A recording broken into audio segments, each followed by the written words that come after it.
பேசுவேன் என்று உறுதி எடுத்துக் கொண்ட இதழ்கள் கனிவையும் கருணையையும் மட்டுமே காட்டுகின்ற கண்கள்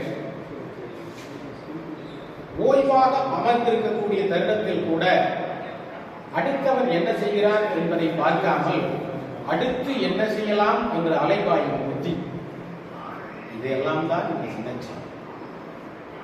இவரிடத்தில் இருந்து ஒரு 4 விஷயங்களை நான் கற்றுக்கொண்டேன். எளிமை, பணிவு, உழைப்பு, உபசரிப்பு. எளிமையை பற்றி வரலாற்றிலே காந்தியடிகளிடத்திலும் காமராசரிடத்திலும் ரமண மகர்ஷி இடத்திலும் புத்தகங்களின் வாயிலாகவும் காணொளிகள் வாயிலாகவும் கற்றிருக்கிறோம். ஆனால் அப்படிப்பட்ட ஒரு எளிய மனிதரோடு உடன் இருக்க வாழ்ந்திருக்கிறேன் என்பதை நினைக்கும் பொழுது உள்ளபடியே மகிழ்ச்சியாக. அப்படிப்பட்ட ஒரு எளிய மனிதர் நம்முடைய ஆசிரியர். அதே போல அவருடைய பணிவு, தலைமை ஆசிரியரிடமாக இருந்தாலும் சரி, தலை கூட்டக்கூடிய பணியாளராக இருந்தாலும் சரி, இரு கை கூப்பி வணக்கம் சொல்லக்கூடிய அவருடைய பாங்கு. அவரை பொறுத்தவரை எல்லா ஆண்களும் சார்தான், எல்லா பெண்களும் அம்மா தான், எல்லா மாணவிகளும் அக்கா தான், எல்லா மாணவர்களும் தம்பி.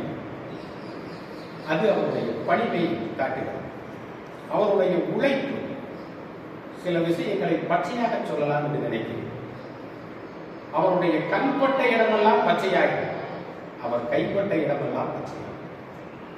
மரங்களுக்கு மட்டும் நீர் பாய்ச்சவில்லை, மரங்களை எல்லாம் எப்படி பேண வேண்டும் என்று எங்கள் மனங்களுக்கும் நீர் பாய்ச்சியவர் நீர். அவருடைய உழைப்பு அபரிதமானது. அலுவலகத்தில் இருக்கக்கூடிய கோப்புகளை எல்லாம் அழகாக்கிய ஆளுமை அவர். ஒரே வரியில் சொல்லுவதென்றால் பெயிண்டிங், பைண்டிங், அதுதான் அவரது ட்ரெண்டிங். அவருடைய உபசரிப்பு இன்றைக்கு ஏதோ கொஞ்சம் சுதப்பி விட்டது. அவர் காபி வைத்தால் பேக்கரி காபி எல்லாம் பேக்கடிக்கிறது. பிறகு அவருடைய தேநீரை பற்றி சொல்லும் பொழுது, நான் ஒரு சமயம் பள்ளியை விட்டு வீட்டுக்கு சென்று சொல்லும்போது சரியான மழை நேரம். மலைக்கு ஒதுங்கக்கூட இடமில்லாத ஒரு சாலை, நான் பயணிக்கக்கூடிய இடம். அப்பொழுது ஒரு வீட்டிலிருந்து ஒரு பெண்மணி, சார் இங்க வாங்க என்று அழைத்து அவருக்கு இல்லத்திலே அமர வைத்து கொஞ்ச நேரத்தில் எனக்கு ஒரு தேநீர் போட்டு கொடுத்தார். அந்த இரவு நேரத்திலே ஒரு கவிதை எழுதினேன் நான். அந்த ஒரு நாள் மழை பெய்த போது உனது இல்லத்தில் அழைத்து தேநீர் பருக செய்தேன். பருகி முடித்த கோப்பையில் எல்லாம் நிரம்பி வழிந்தது உனது பிரியமே. அங்கிலிருந்து எப்பொழுதெல்லாம் மழை பெய்கிறதோ அப்பொழுதெல்லாம் தேநீரின் ஞாபகமாகும். எப்பொழுதெல்லாம் தேநீர் பெறுகிறேனோ அப்பொழுதெல்லாம் உனது ஞாபகமாக இருக்கிறேன் என்று எழுதினேன். இந்த கவிதை இவருக்கும் பொருந்தும். எப்பொழுதெல்லாம் 11 மணி ஆகிறதோ அப்பொழுதெல்லாம் தேநீர் ஞாபகமாகும். எப்பொழுதெல்லாம் தேநீர் பருகுகிறோமோ அப்பொழுதெல்லாம் கண்டிப்பாக இவருடைய ஞாபகம். அப்படிப்பட்ட ஒரு மனிதன். அவர் எதைத்தான் கொடுக்கவில்லை.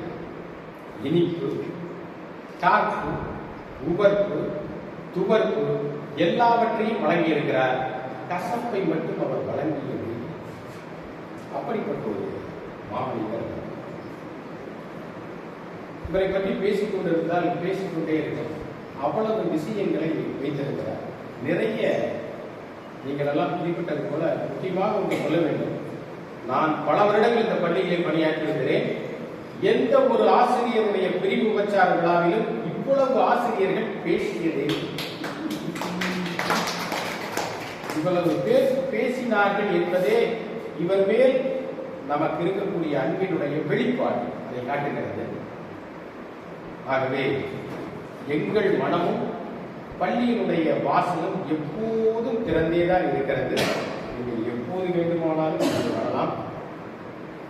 ஓய்வு காலத்திலே, பணி நிறைவு பெற்ற இந்த நேரத்திலே உங்களுடைய உடல் நலமும் உள்ள நலமும் மிகச் சிறப்பாக அமைத்து பல்லாண்டு வாழ வேண்டும் என்ற நேரத்தில் வாழ்த்தி விடைபெறுகிறேன்.